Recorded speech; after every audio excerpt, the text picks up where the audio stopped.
First time at Arrowhead for me, so I'm excited for the environment. Okay, what do you want to hear? I practically lived there. I had a second family there. My wife and son were always like, why are you always at Arrowhead? Get there early, man. Get there early. It's the best smelling parking lot in the NFL. There's no parking lot that smells as good as Arrowhead.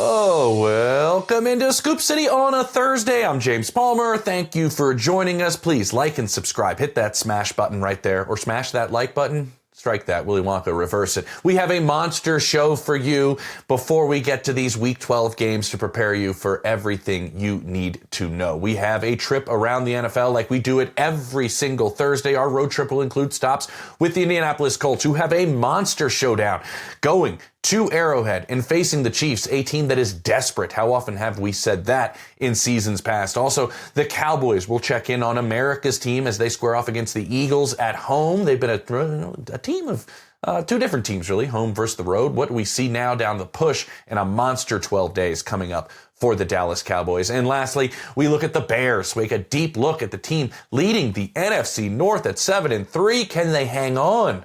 A really tough back end of the season. We'll talk to Kevin Fishbane. So let's get started on that road trip around the NFL.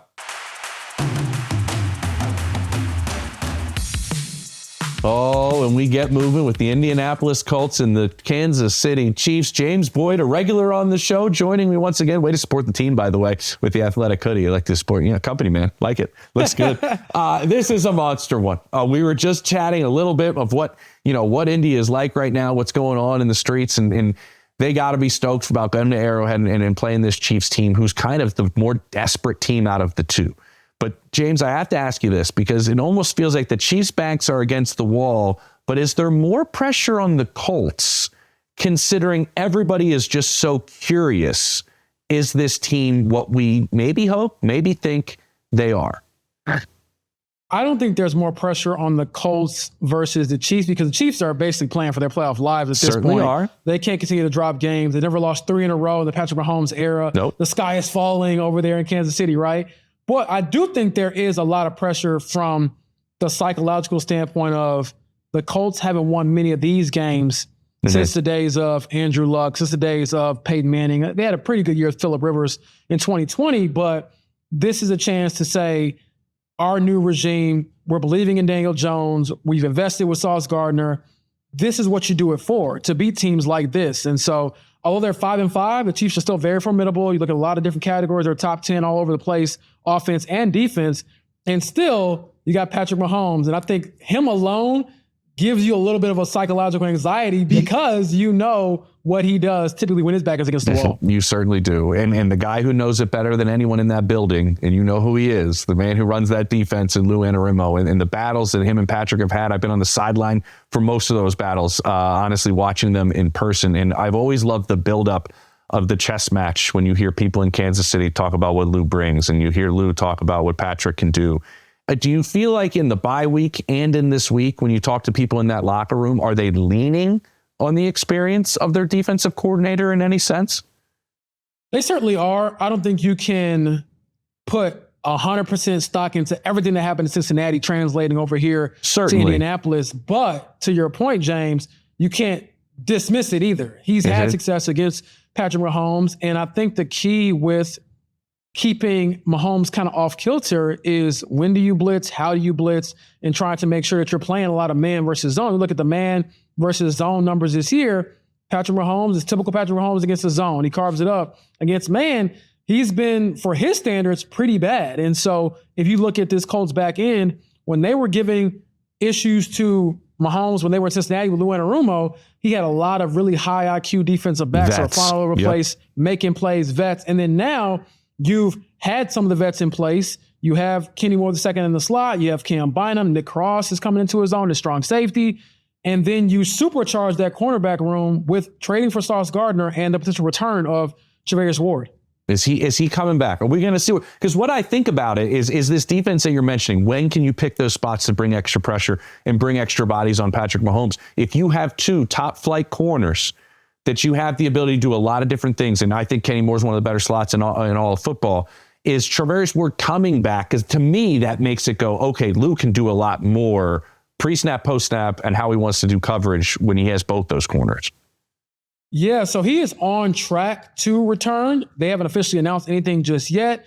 He was in concussion protocol. We all know what happened in week 6, pregame warmups, a freak accident, probably one of the weirdest injuries I've covered. And I say that because in that same week, Anthony Richardson had an orbital fracture in pregame warmup. So before I get ahead of myself, that might be a little bit crazier. But all of that in mind, they reopened his 21-day return to play window.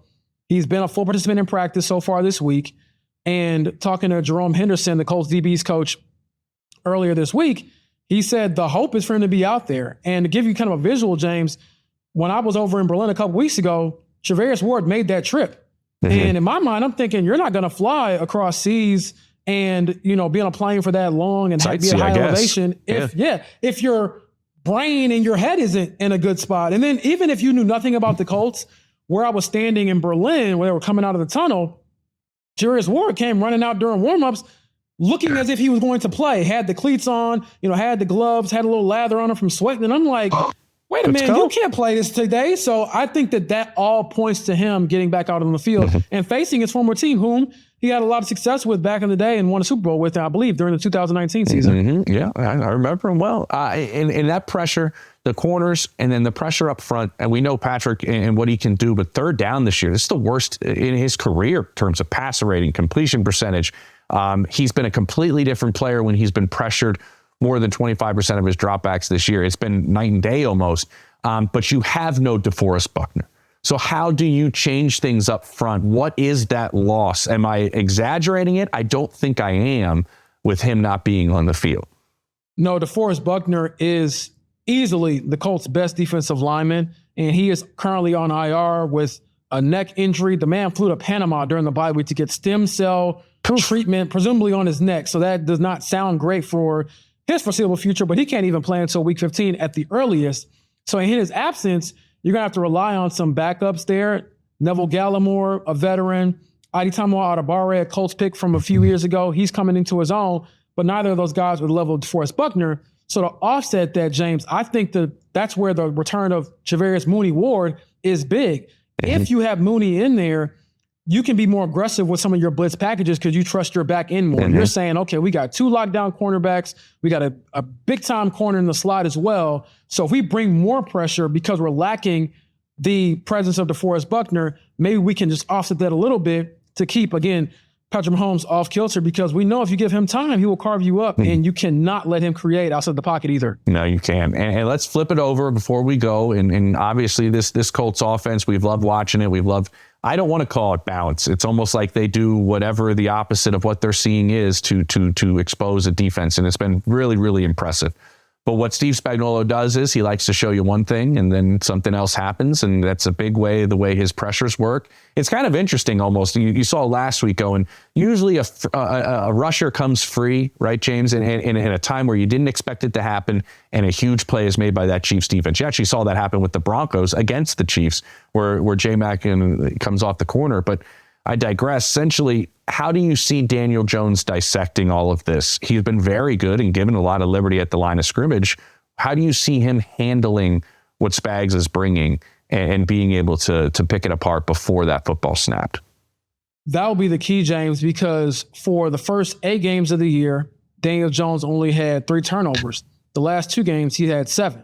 He had 5 in a crazy anomaly game, I would say, against Pittsburgh, but then 2 more against Atlanta over in Berlin. So the question around here and some of the trepidation I think that's seeping in is not necessarily is Daniel Jones becoming the quarterback we saw with the Giants where it all fell apart. Mm-hmm. It's more so, can you still be like a top 10 quarterback? And I think a lot of that has to do with, one, not holding on to the ball too long. He's had some fumble issues. And then on top of that, can you just get to some of your quicker looks? They've had a lot of success pushing the ball down the field, but at the same time, if you have Josh Downs underneath, take the check down. If you have Tyler Warren underneath, take the check down. So I think having that extra bye week to prepare for the Chiefs bodes well for Daniel Jones and Shane Steichen to kind of combine their brains and figure out, okay, how do we offset some of the pressure we've been seeing, some of the issues we've had up front? And even then, the only issue the Colts offense has had this year, James, seriously, is when they've had turnovers.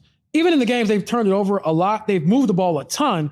Now it's okay. We're facing a team where, you know how it is with the Chiefs. If you blink and make a mistake, they typically make you pay, but can you kind of stare them down a little bit better than they can stare you down? Yeah, I love it. It's one of the most talked about things this entire season is the work that Daniel Jones has put in, the study habits, living at the facility, the conversation, the dialogue between him and Shane Steichen and company has been really kind of what they hung their hat on this offense. And he's had 2 weeks to go through that with Shane Steichen. We're excited for this one, man. Hopefully, I don't know. I don't make the calls on who's on the show, but I hope we can have you on maybe after this, maybe after a Colts victory. We'll see. Game of the week. James Boyd will be there.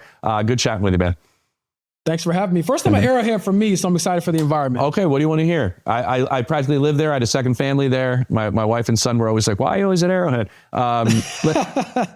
Get there early, man. Get there early. It's the best smelling parking lot in the NFL. There's no parking lot that smells as good as Arrowhead. And the noise is real. I would say that. So it's going to be interesting to see how Daniel Jones and company do handle that aspect of it because they just don't build stadiums like that anymore. So it's almost like a cheat code in the way that noise is amplified in that building. Have fun.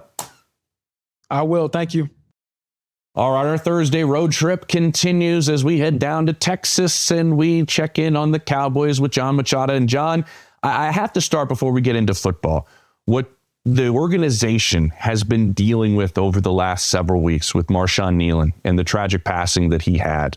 I wanted to get your opinion and what you've seen in that locker room, in that building, from maybe a leadership standpoint, maybe from something from Shoddy or Dak or somewhere where you've just seen maybe this group kind of come together and there's a couple of people that jump out at you in a really, really difficult time. Yeah, I don't know that there's a way you could handle it any better than the Cowboys have. And I think Brian Schottenheimer is a big part of that. And his press conference when he was announced as head coach in January, the thing that will always stand out to me is that the biggest thing he says he wanted to create what would be arguably the greatest culture in the history of sports. And so that the whole people side and building good relationships beyond just on the field is so big with him.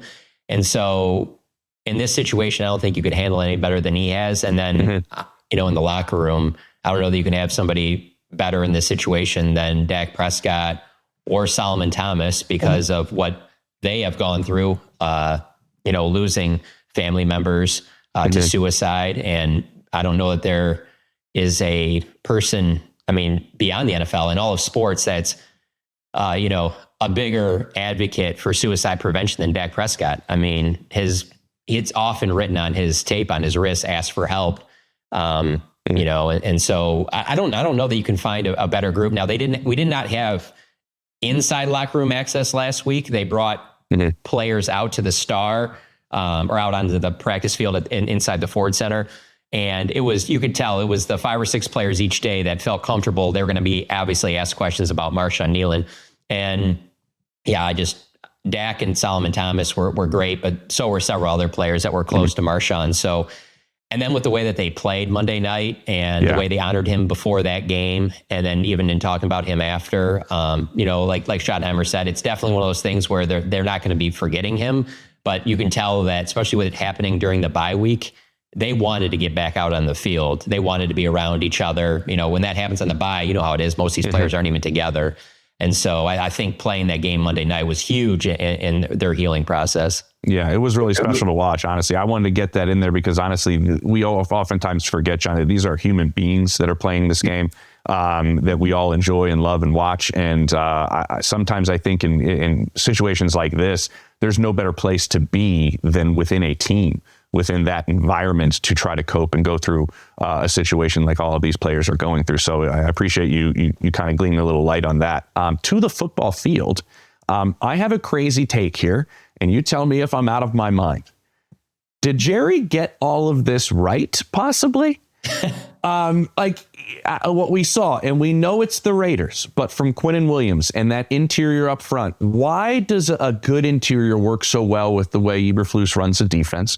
And is this something we're going to see continuously grow? I know they're healthier as a group, but when I look at down the middle, so many people talk about that, right? The pipeline of your defense down the middle of the field, you make 2 additions there and you see a very different group. Did Jerry kind of maybe play this right? I'm just curious.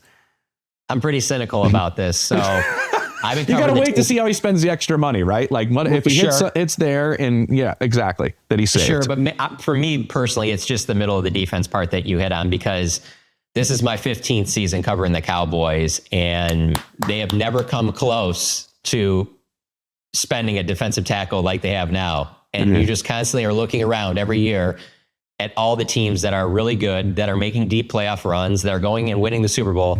I'm not saying every year, but more often than not, they're good at defensive tackle. And so you're kind of sitting here looking around like, when are they going to put in bigger resources? There was times not too far back where you could make the argument that there was not a team that had less resources at defensive tackle than the Cowboys. Wow. And so how they've come back and now they're at this point. So I guess the cynical part of me is when you asked that question, I thought about this in my head if I covered the Cowboys and they won the Super Bowl, let's say it's in the next 5 years, is Jerry going to be gloating? Because there's also a part of like, okay, you did it your way, but it's been 35 years, like in a league of great parity. Shouldn't that eventually happen one year? So I do think that they've done a great job in the middle with Kenny Clark. Obviously, they paid Osa to keep him here, and then making the move for Quinnen Williams. They liked Quinnen, when they were shopping Micah, and I think a key piece in here, if this all continues to work out with Quinnen Williams, will be their defensive line coach, Aaron Whitecotton, because he was in the room. He was the one that was around. He was around Solomon Thomas, but he was also around Quinnen Williams in New York when Quinnen was having a lot of success. And so to have his behind the scenes, info to kind of help that process, I think is huge in it. And so I don't think the Cowboys are making the playoffs this season. Let me be clear about that. Okay. But I do see some things Monday night that tell me this could be a good defense next year. You got 2 first-round picks. You could turn that defense around, and that to me is kind of amazing, but also speaks to the league of parity, because this is arguably the first half of the season, the worst Cowboys defense in franchise history, but it shows you how quick you can flip it with draft picks, with making trades and things like that. And so, no, Jerry deserves credit. Don't get me wrong. But I think there is a little bit more of a wait and see. Yeah, you're right. And part of what my question really was, you got about $23 million a year over the next 3 years, and the difference in salary between Quinnen to Micah. What do you do with that money? What do you do with these picks? TBD on a lot of it. Jerry and how he properly spends the money is always we'll see. But it is interesting to see this thing kind of go in a certain direction. You poured a little cold water on my next question, and I'm a little upset by it, because I'm fascinated by what these next 11 days are going to be for the Dallas Cowboys. When you have Philly, and obviously it's at home, but that's a monster game with a really, really good team, the team atop the NFC. And then you will have a short week for Andy Reid and Patrick Mahomes, just 4 days. And then, don't worry, we'll get a mini bye because we're playing on Thursday on Thanksgiving. No, you don't. You play the following Thursday, and then you go against a really, really difficult, the Lions, I believe, at Detroit. What do you expect to happen over that 11-day span? Yeah, I think they win one of the 3. I think the Kansas City game is probably their best shot. I don't like them against Philadelphia right now. I know the line is only like 3, and that is a little surprising to me. And don't get me wrong, the Cowboys are super confident when they play the Eagles because they play them twice a year. But there's just things that the Eagles have done. They're going to have Jalen Carter this time. They just traded for Jalen Phillips, and it looks like he's just hit the ground running. And so it's hard to sit there and compare that to week 1 and say, this is... Now, on the other side, the Cowboys now have Quinnen Williams. They have DeMarvion Overshown back. The defense is coming off of their best performance. So I'm not saying that they're going to get blown out. They could hang in there and possibly to get a win there. But this stretch being 3 games in 12 days is just to play those. That's 3, whatever Vegas odds you look at, those are 3 of the top 6 Super Bowl favorites. They get to play them 12 days. And that's why it was so important for this Cowboys team to get off to a fast start, because this back end of their schedule is so difficult. Yeah. And so they are much more equipped now with Quinnen Williams, having DeMarvion Overshown. Obviously, the way CD and Pickens are playing, Dak is playing well. But it is going to be a tall task. The one thing I will say, you beat Philadelphia. There's not going to be much practice time in between. Possibly you get on a roll and you're just playing with a lot of confidence. And man, that would be one of the biggest stories in the NFL if they were able to rattle off 3 wins in a row against that murderer's row. I doubt it happens, but man, that would say a lot. But it's not just the wins though. For me, it's how they play in those games. Because again, I don't think they're making the playoffs, but you can do some things in those games and for the rest of the season that catapult you in the offseason where you're like, no, this team can build off of what they did. There was a lot of errors early in the season. They corrected them. And so it's not like it's all negative. There's definitely some positive you can get from it. But whoever you think is the best team in the NFL, playing those 3 teams in 12 days, that's a real tough ask. It really is. And I shortchanged them even a day. I said 11. They do get 12, so maybe that'll help them out. And you're right. I talked to somebody in the building the other day who said, if we beat Philly, I'm curious what happens to our locker room in terms of what that does leading into these other 2. So we'll see how this 3 games go. Real quick before you go, you mentioned them real quick. George Pickens, CeeDee Lamb. We haven't seen a combination in terms of yards per game with 2 receivers out of Dallas like this ever in the way that they've been producing. What is George Pickens' future? What do you see happening this offseason as he's a free agent and he's second in the NFL in receiving? These used to be such easy questions before Jerry did the Micah Parsons thing because it was so easy to say, well, he's a star player. Mm-hmm. Jerry's not going to let this star player go, especially at wide receiver. And I do believe that. Even if it comes down to an ugly franchise tag and, whatever, holdouts and whatever, I just don't see a world that George Pickens isn't still with the Cowboys next season. I mean, I just don't see Jerry allowing that to happen. But with that being said, obviously George Pickens has the same agent as Micah Parsons. And so there's that layer. So that's why you can't 100% say anything one way or the other. But I find it very hard to believe that George Pickens won't still be with the Dallas Cowboys next year, And so I think that they got a good chance to keep this whole crew together, including a possibility of keeping Kenny Clark and tying up basically $60 million into 3 defensive tackles. I would not completely rule that out. So especially if this season ends strong, Jerry at his age, I just don't think he's going to let this go to, all of a sudden we're just going to let a couple guys go and we're going to build through the draft. I think he knows that this might be the best time. And then let's be honest, their window is the Dak Prescott window, and that window is right now. Awesome stuff, John. Appreciate it. Enjoy Sunday against Philly. It's always something always happens between these two. Something always happens between these 2 teams. Enjoy it on Sunday, man. Absolutely. Good talking to you. Love talking with John. It's always outstanding each and every time we do it. I love talking to these next 2 guys too. Coming up on Scoop City, we're going to talk to Kevin Fishbain and break down the Bears. He has an unbelievable article that we will talk about Ben Johnson. Also, Matt Schneidman and the Packers. Ooh, it's a little bit of a banged up offense. What can we see from Jordan Love and company in Week 12? All that coming up next on Scoop City. Come on. Good, better, bad. Never let it rest. Good gets better. You better get better. Bears on 3, 1, 2, 3.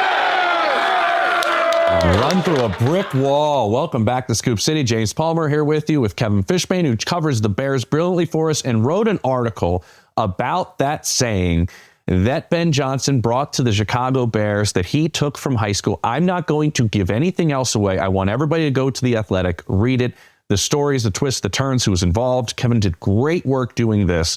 So please go read that article. But that ties in, Kevin, welcome, to my first question, which is at 7-3, we're looking at a pretty good Bears team right now. We'll get into that. But with Ben Johnson and that vein in his neck and screaming good, better, best, now that we're 11 weeks in, what have you seen from him as a head coach that maybe you didn't think he was going to bring to the table or were unaware of, and now you've seen him kind of utilize or bring and kind of maybe has surprised you or taken you aback about him as a first-time head coach? Yeah, when Ben first got hired, he really wanted to dispel this notion that he's this offensive whiz kid, right? Like he was not Sean McVay. He was not Kyle Shanahan. He was not, name your 30-something offensive guru, right? He really, I remember, don't ask him about his computer science degree, right? Like he's not a nerd, he's not, and so I kind of got that vibe from him, but just to see it, like just in that locker room video, you see the intensity.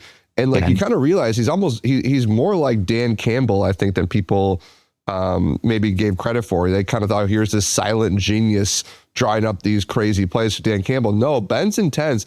And the other thing too, off that, James, which has been really interesting about this Bears team, and I thought about it after their win in Minnesota, Ben loves to run the ball. Like He's not. He loves smash mouth physical football. He loves the offensive line. They poured resources into it. And like I have seen coaches, and you've seen it too, where these coaches, it's like we're a passing league now. It's the 21st century, pass. And if they run into a wall, they're like, well, great. I have an excuse now to stop calling run plays. Mm-hmm. He doesn't. Like, it was tough sledding in Minnesota, but he kept at it. And I think that's something that's been really interesting to see, that he kind of is really marrying old school football principles with kind of the new age stuff that just comes with the game, where the game has evolved. Yeah, I'm not seeing any team in 2025, which is rare than compared to the previous seasons, Kevin, where like teams that are running the ball, or at least if they don't run it successfully, are at least running the ball. And those are the offenses I'm seeing actually have success here. And we've seen it with the bigger packages and things like that. So I love that you brought up the run game, because I wanted to touch on that specifically. I was going through it and just looking at it. I remember you and I having a conversation, I think around their week 5 bye week, where it was like he wanted to have this added emphasis on the run game. And I'm looking at the numbers since that, like 145, 222, 96. That's the only loss in this stretch, where they had that against the Ravens. 283, 171, and 140. Are these the same concepts that he used in Detroit, or are you seeing them run the football maybe a little bit differently? What aspect of the run game is allowing this to have this success over the last several weeks? Well, one thing Ben really emphasized with the run game is he's getting to marry a bunch of different things. You got Eric Bieniemy, the running back coach, who comes from being with Andy Reid. You've got the offensive coordinator Declan Doyle and the offensive line coach Dan Rochar come from Sean Payton, who also worked with Dan Campbell. So you have that tree. So you have two kind of different offensive trees working together. You go to Press Taylor and kind of the offenses that he's been around too. And that was an important thing for Ben, to get different guys from different trees. And I think maybe, I remember Olin Kreutz actually brought this up on local radio here, the former Bears center, that sometimes when you're trying to bring in a couple different schemes, it's a little hard to get it all in sync. And, without being a run game guru, James, like it seems like they have figured that out, right? They have found a way to figure, okay, this is what we're best at. Let's keep doing this. The other thing too, they put Theo Benedict at left tackle in week 4, and I think that's made a difference. All these guys just playing more together, getting more reps, getting comfortable in the scheme. That's all work too. So yeah, it's been a big part of this stretch run. It's been fun to watch. They're under center. They're running the ball under center, which is something that doesn't happen a whole bunch in the NFL. I look at the end of that game last week and that win, like it's third down. You're like, we're going to run the ball. You know what I mean? I'm just like, they have confidence in how they're running the football there to their second to last play before the game-winning field goal. The guy who runs this offense, we talk about him so frequently, and you're around him more than anybody, so I'd love to pick your brain on Caleb Williams. It seems like when I talk to people around the league, 5 plays a game, holy moly, this is a play that you don't see very often. The athletic ability, the arm talent, the improvisation, the off-schedule stuff. And then there's probably meetings during the season where Ben Johnson and him are sitting there during the week going, man, these 10, 15, 20 plays, Caleb, we need this. But the flashes you've seen, 11 weeks in, we're seeing Drake May at this almost MVP type level. Do you feel like you're seeing a sense, as this builds together with him and Ben Johnson, that there is that elite ceiling he can reach? Is that attainable more so maybe in your mind than it was after the rookie year, that he can get to be part of that group, that it's a possibility? Yeah, one of the reasons I think so is because of something you hit on, James, is the under center play action stuff, because that was what Caleb hadn't done really in his career. And here comes Ben Johnson. He's asking him, change your foot, now do this under center stuff, do this play action stuff he just hadn't done, and he's been pretty successful. So you got to imagine that's going to continue to get better. And one of the things that Caleb has struggled with, and he's been open with us about it, is throwing on the run. That was his thing. That's kind of his USC. superpower. That was, And he just hasn't been as accurate on those plays. And there've been times he hasn't run when he should have run. So like that part of the game, we know it could be better. His accuracy's been way lower than they want. And again, coming out of USC, he was pinpoint precision guy. So I think all those things, it's like, okay, if those could get back to what he's capable of, you see where this is going. I talked about earlier this week, James, that we've joked about this. I've covered a few first-round quarterbacks here in Chicago. You've had a lot of franchise quarterbacks there in Chicago. And I just felt like early in the second season with the new coach was a real, moment for Mitch Trubisky and Matt Nagy when, like early in 2019, you just kind of sat there being like, it's not working. Like they've got to, Justin Fields, you look at early in 2023, it's just like, okay, something's just not right here. And so I'm kind of using that, and obviously the disclaimer, every quarterback's different. Everyone has their own trajectory, but I'm really like want Bears fans too to kind of be patient with this. And let's see what happens, because it has not been as good as it can be. It is not, as you said, Drake May level of performance, but it doesn't mean he can't get there at some point. But I think for Bears fans, they'd love to know in January, we're good for the next 10, 15 years. Yeah. And they might be.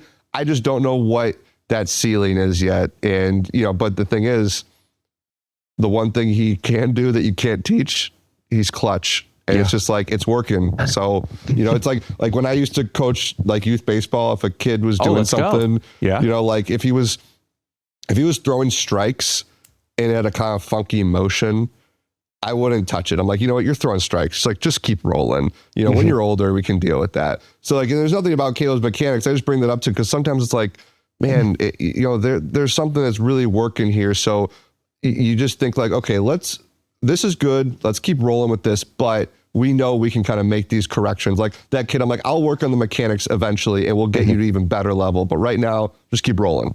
That's a great way to put it, honestly. Living here in Denver and being there and seeing the scrutiny between year 2 of Sean Payton and Bo Nix together, it has not been linear. A lot of it's been down and up. And because you're in the second year of the system, you had a little bit of success. And I'm kind of thinking about 2026 with Caleb and Ben together, where we can't rely on the things that you're just good at. We need to evolve this. We need to expand it. We're going to have some growing pains about some of the things that we need to get better with to get you to be a more complete quarterback in that sense. I completely get it. This Bears team, it's been super fun to watch. I'm assuming the city is electric. You mentioned in your piece, by the way, people might be getting tattoos of that battle cry around the city. What would a reason be that this team doesn't make the playoffs? And you cannot use the schedule as your reason, because man, does it get brutal with Steelers, Eagles, Packers, Browns, Packers, 49ers, Lions. So outside of how difficult the schedule is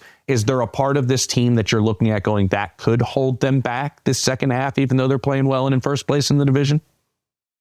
Yeah, they give up too many yards per play. They can't rush the passer efficiently. They rely too much on takeaways on defense. Their special teams has been inconsistent. And I said one, Kevin. Jeez Louise. I mean, go ahead. Yeah, offensive side of the ball, we talked about Caleb's accuracy and if an opponent stops the run, just like they haven't hit on some of these big plays. So I think that I was just talking about this with my colleague, our colleague Dan Weeder, as we were walking into Hallis Hall. Like, I don't know if anybody has these delusions of grandeur about this Bears team. Like, I think everyone kind of knows what it is. And they almost lost to the Giants. They almost lost to the Bengals. They almost lost to the Vikings, who are really struggling. So I think that, to me, though, it's that defense where, like, the takeaways have been incredible, but how can you sustain that and allow it to make up for what's going on in the front, where you just, like, that if you all go back and watch that Vikings game, James, they were getting 5, 6, 7 yards every carry, and then it'd be 3rd and 3, and they'd call a pass, and you're kind of like, okay, So I think that if they face some of these good offenses, if they're able to like score at will and protect the football, if the Bears can't match that, as this offense is still trying to get its footing and get consistent and get those big plays, that's what ultimately is going to hurt them. Okay, real quick, give me a positive. Like, what do you like about this Bears team, Kevin? Like, what are we building off of here? What is this foundation in 2025 that Bears fans could be excited about over these next several games going? That might be what we hang our hat on, and that even can get better as we go. Give me something before we go, real quick, of a positive. They haven't played their best football. They're 7-3, Kevin. Yeah. I want to enjoy this Bears team a little bit. They're 7-3 without having played a great game, like a complete game. The offense has had the passing game has had 1 or 2 great games. The run game has had, like you mentioned earlier, 2 or 3 great games. The defense had maybe 2 great complete games, right? But they have not all come together for 1, 2. Like they haven't hit their potential, and they're 7-3. And I think about the fact, James, that if they're in Green Bay and they're down 6 with a minute to go in the game, like those guys have this belief now. Yeah. You know, there's this proof of concept, and former Bears teams didn't have that. So like, I just don't like, you can't take away the belief and confidence these guys have built by winning these crazy games, that when they're playing, you know, if they're in a 1-score game in Philadelphia, if they're in a 1-score game in San Francisco, like they believe that they can win those games. And I think that matters. And to the good, better, best, like they haven't gotten to the best. And so I just think that like, if you're a Bears fan right now, you're so excited about where they're at. And I think you can have confidence like, man, where would they be if the pass rush starts to click, if the run defense starts to get better? Oh, I didn't even mention Jalen Johnson, Kyler Gordon, TJ Edwards, all expect to be back this season. That's major reinforcements to your defense. So, and you know, they haven't really had like the game where Caleb Williams just throws for 300, 400 yards and 4 touchdowns. I still think that could happen. So I think that you're in a good spot where you're good, you can still get better, and your best is yet to come. Man, unbelievable. Way to finish strong. Kev. I love it. And also, I think some of these young guys, like Colson Loveland, kind of coming on a little bit. Like, what's Luther Burden's role? Roma Dunze, obviously, year 2 has been. All these young pieces around Caleb seem to be starting to get on the better side of things. Appreciate it. He's good. He's better than me, and he is the best. Kevin Fishbane, appreciate it, man. Thanks, James. All right, our road trip across the NFL continues. We'll stay in the division. We'll go to Matt Schneidman talking with the Packers. He's got the mustache. He's got the hat. It's looking good. Is this a November thing, or is this going to stick? Is this a... This is kind of a... I like it a lot. It's going to go forward? Yeah, this is just kind of my look right now. It's not really a November thing, but it's just kind of what we're rolling with. I like it. For anybody listening, you are missing out. Listen, 6-3-1, this Packers team right now, second in the division, just a hair behind those Bears. I look at these next 3 games. I mean, 3 straight divisional games. You got the Thanksgiving game in there. With a back as important as Josh Jacobs is, and this stretch here, I know he's going to always push to play. We're taping this on Thursday. But what type of person is this, Matt, that we've seen him throwing up on sidelines? We've seen him pushing to play. Like, can you tell everybody what it's like when you interact with him in the locker room or the facility, of just kind of the player that is trying to go through all these things and always finds a way somehow to get on the field?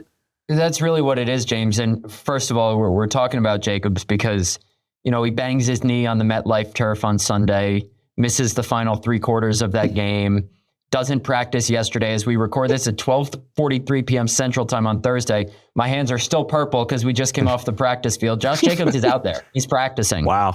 So he might play Sunday against the Vikings.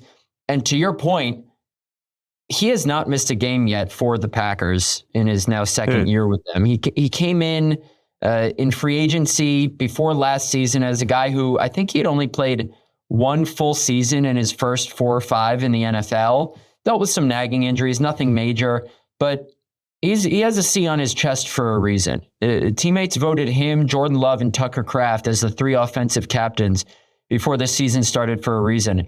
I've written these exact words this year. He's the heart and soul of this Packers team. Wow. This year, like you mentioned, you know, he woke up with a violent sickness before, I think it was the Bengals game in week 6, it might have been. Sounds throwing right. up before, during, and probably even after that game too.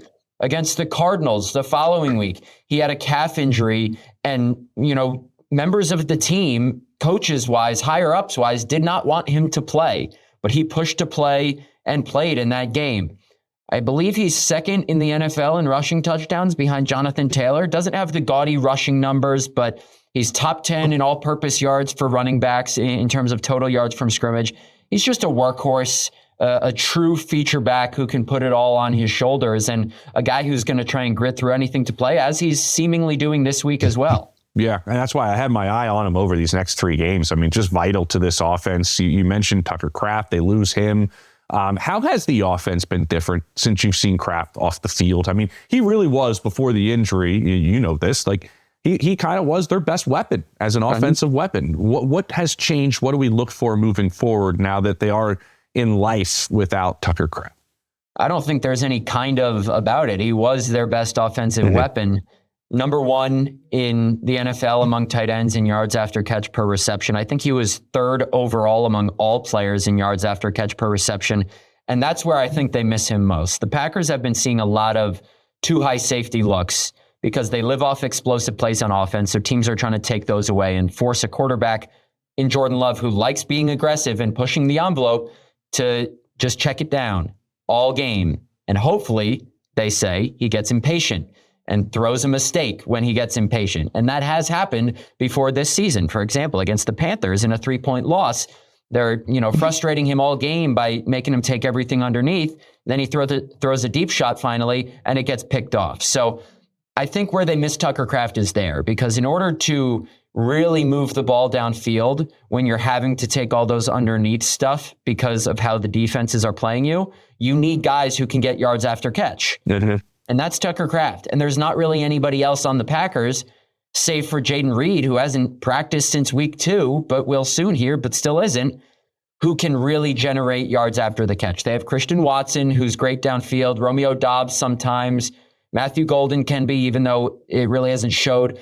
Josh Jacobs is good after the catch, but in terms of actual like tight ends or wide receivers who can really generate yards after catch, that's where Tucker Kraft comes in. So since he's been out, and it hasn't been too long, but the Packers have struggled against those kinds of defenses, really kind of generating offense. And I would have to think not having Tucker Kraft is a big reason why. Yeah, that's great. That's brilliantly put. Thank you for painting that picture for me, and for all Packers fans where they're going, yeah, I kind of see it too. And the guy who runs all this, and you mentioned Jordan Love and maybe forcing him into a mistake, and that's what defenses are trying to do.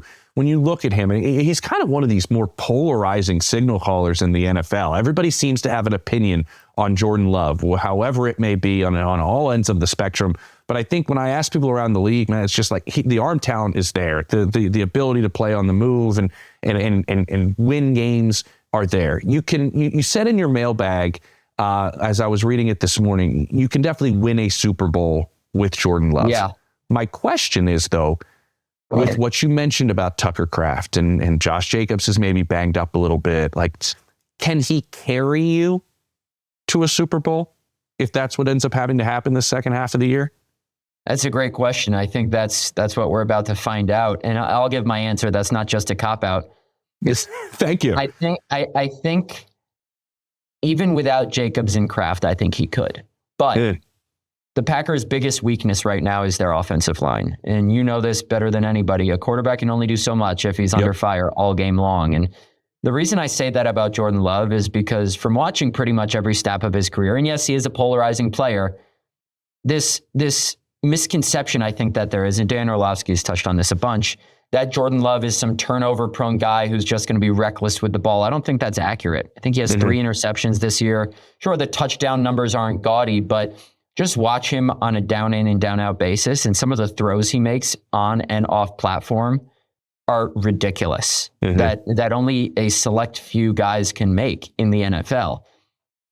He doesn't really use his legs a lot, but just like you said, that arm talent and his ability to make those throws from any platform, off schedule, on schedule, outside the pocket, inside the pocket, his little small sudden movements inside the pocket to navigate pressure and avoid sacks. He is undoubtedly, I think, when healthy, a top 10 quarterback in the NFL. Can he overcome everything around him? That's the question. Okay. If it's Kraft, if it's Jacobs, sure. But this Packers offensive line is not your father's Packers offensive line that's going to keep Aaron Rodgers' jersey spotless throughout a whole game. And Jordan Love, if he does carry them on a run, is going to have to do so, I think, still plenty of time to change, in spite of an offensive line that is leaky and is now without their starting center in Elton Jenkins for probably the rest of the season. How did you know not my father's Green Bay Packers?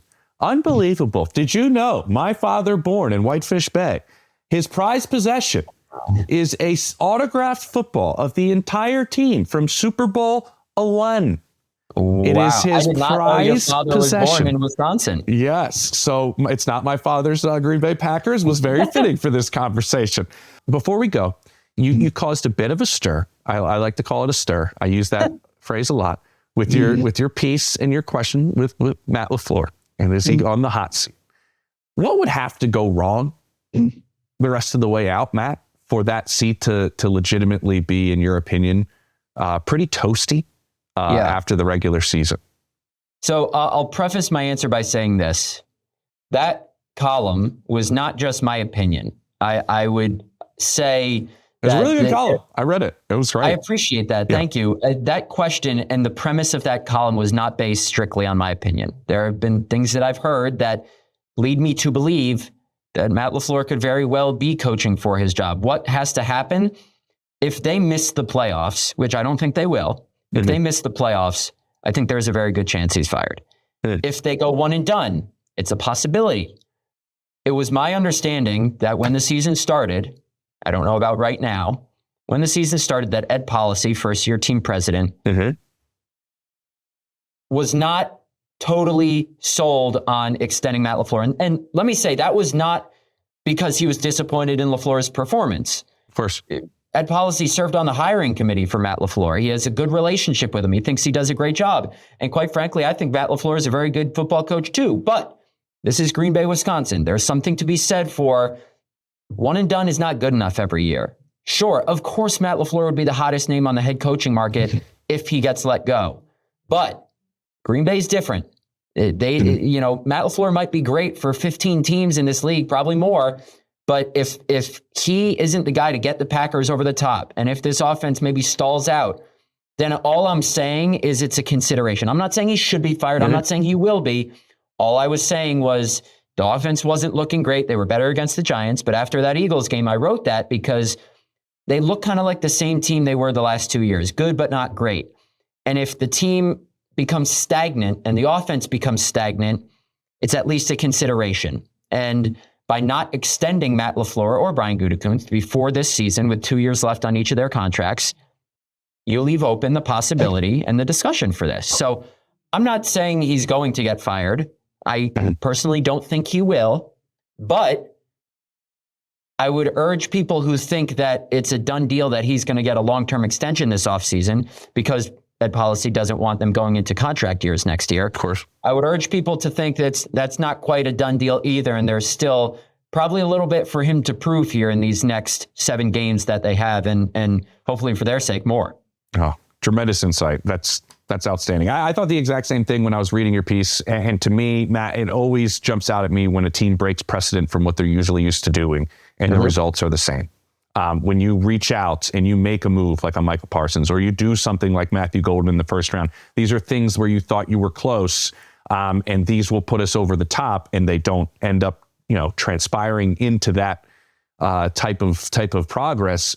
That's when I always feel like teams question things even further. So unbelievable insight. Thank you. Appreciate it. I'm glad are the hands still purple or no? We're back to normal? We're good. We're good now. Okay, we're good. Okay, we'll keep you indoors for a little bit. Appreciate it, man. We'll touch base soon. Appreciate it. All right. Thanks, James. Awesome. Coming up, Jake Seeley's going to talk about his 15 favorite roller coasters, apparently. He's got a list. He's also going to talk about the backfield that Matt was talking about and some of his fantasy advice. Coming up next on Scoop City. Oh, welcome back to Scoop City on a Thursday, and that means Jake Seeley joins us for all our fantasy expertise and all our list making. So all the moms across the Midwest love this segment, as we love to make lists. And this list, Jake, is about the best roller coasters in the country. First off, if I'm ever looking for a good laugh, I go to my Instagram, I pull back up because I have it saved, the time Fabio got hit in the face with a dove riding a roller coaster. It is never not funny to me. He wanted to bring awareness to people because he doesn't want it to happen anywhere else. I don't think it's ever happened to anybody else. Which so. It's just a video that I just can't not laugh at. I'm sorry if I'm. It's the Randy Johnson hitting the bird. It's never going to happen again. It's number one. This list is outstanding. I can't believe you've written all of these. You seem to have something against Disney because there's no Guardians of the Galaxy on here, which is my favorite ride. I was 13. I do want to go back. Okay. Yeah, that one is pretty sick because when you bank on a turn, your cart is individualized to spin inward as it's going in. Oh. Everybody turns in and you go, and then it turns you back out. Like you're in a little bit, not like it won't spin you, but it'll change with the turns. Yeah. That's why the really Jersey sweet. Devil coaster is really cool because of that single cart, which is, you almost kind of feel like you're half falling out the entire time. I dig it. I see a couple of these a lot at Cedar Point up there. I haven't gone since I went to Ohio State, obviously, so I went a lot in college. All my roommates worked at Cedar Point when they were in high school and college in the summertime, so I went a lot. You need to go to Cedar Point. I need to go to Disney. Yes, we'll swap. And we'll redo this next year. We'll redo it next year. I like it. I like that Nitro brings me back to my high school days. Growing up in Philly, that one's in Jersey, I believe, right? And whew, what a speedy one, little tiny lap bar. I like this list. I do like it. But wasn't there a Superman ride in California where you go and it lays you flat? I would love to ride that there. I've actually ridden one. I forget where it was. I think it was Superman, and it was next to a Green Lantern one, and it was one of the Six Flags. But they were all kind of like that entire theme park. I don't remember which one that is. Is that the Six Flags that they're closing in Maryland? Maybe because they're closing one. Oh, okay. Well, they're closing, I think, several Six Flags, aren't they? Or no? They now own. So Kings Dominion and Cedar Point were owned by the same company. Now Six Flags owns. They Disneyed them. They now own all of them. They bought them all out. Got it. See, I could tell you have a beef with Disney. Okay, moving on to fantasy football. What you're an expert at. Rome Odunze. I've loved what's happened to Rome in year 2. And the growth that he's had as a receiver. I was fascinated to see what would happen to him moving forward. There were certain things that we were curious about this offseason when I asked people around the league what was going on with Rome. Would he be better in the slot? Some people thought he was getting blocked last year by Keenan Allen, maybe, but no, that wasn't the case. He's actually playing outside. He's actually playing a variety of spots, but he has been really, really good. What do you like about his matchup?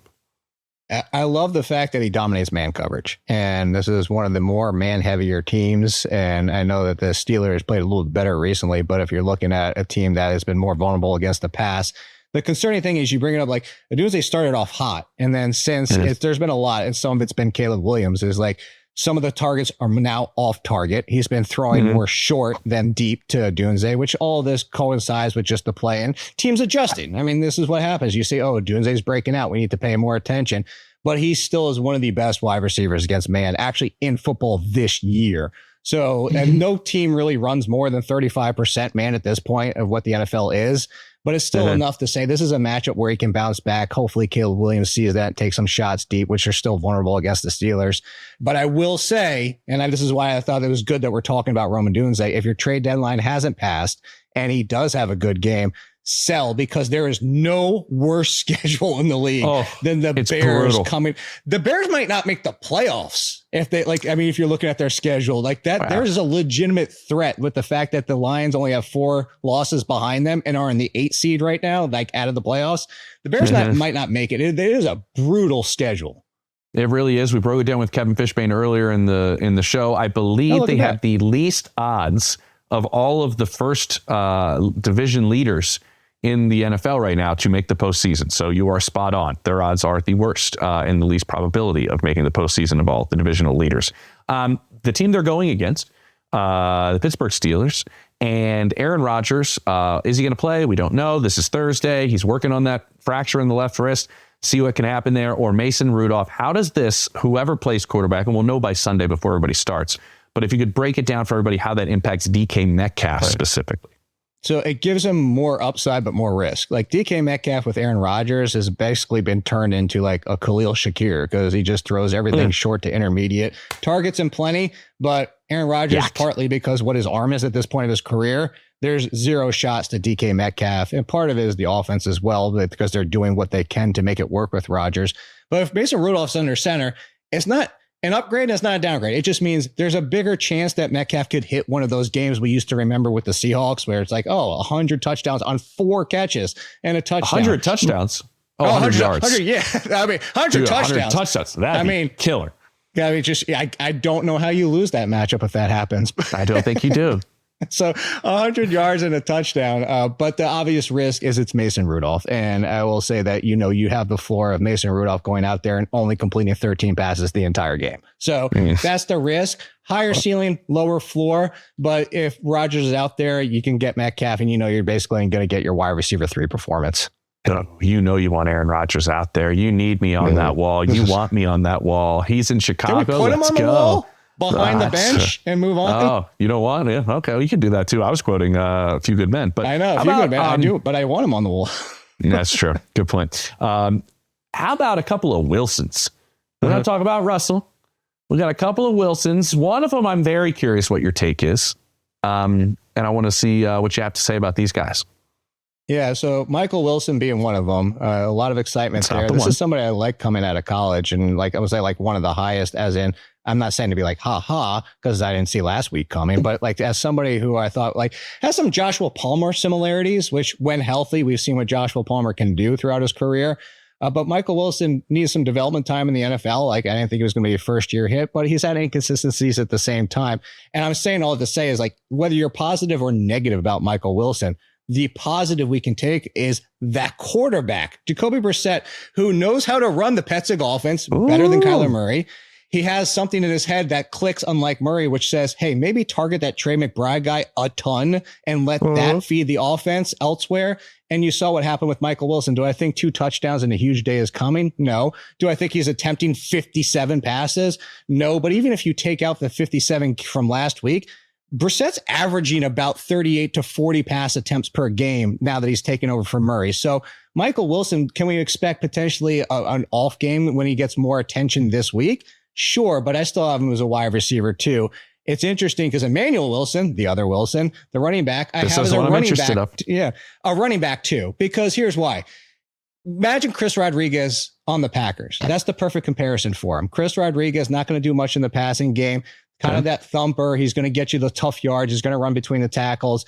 But Chris Brooks is a threat just if I don't think anybody expects it with the way that McCarthy has been playing, but if the Packers fall behind or passing more than we expect, I think you could see Chris Brooks eating in about 40% of the time, because that was the original plan to start the year. I'm not saying don't start Emmanuel Wilson just like Michael Wilson. I have him as a 2. I have him as an RB2 in the 20 range, right around RB 20, 22 range. But I just want to acknowledge the fact that he's not a set it and forget it. There is some risk with the Chris Brooks factor. Okay. Interesting. So we're just not. Okay. I got it. I mean, do you think Josh Jacobs is going to play? Oh, no. As you can tell, like, I just think no. You're willing it to. I mean, I will say at this point of Josh Jacobs' career, from what we've seen from previous, like go back to the Raiders and everything, like, do we just understand, like get the guy healthy? Like, just give him a week or 2. He doesn't let you. He says, I'm getting on that field. That's what he's going to do. It doesn't matter. He's throwing up during games this year. If he's out there, he's a top 10 running back. You know that. That's true. I know. It was awesome. Okay. Jake, appreciate it. Also for, I'm going to go down the list here because John Machado, Kevin Fishbane, James Boyd, Matt Schneidman. Whew, we had a full boat today, Jake, and you pulled up the rear. I loved it brilliantly. And now I kind of feel like going on a roller coaster. I'm not going to lie. Like, I kind of want that vibe. I'm ready for summer, and here we go into winter. So, go to Disney and go to an indoor roller coaster, I guess. All right, yeah, you could come out my way and hit up Busch Gardens and King's Dominion in the same trip. Oh, wow. Jake just invited me over his house. Awesome. Everybody enjoy your week 12 of football. I'm going to look at flights. Take it easy. Thanks for watching Scoop City. Don't forget to like, subscribe, and feel free to leave a comment. New episodes of Scoop City drop every Monday, Wednesday, and Thursday.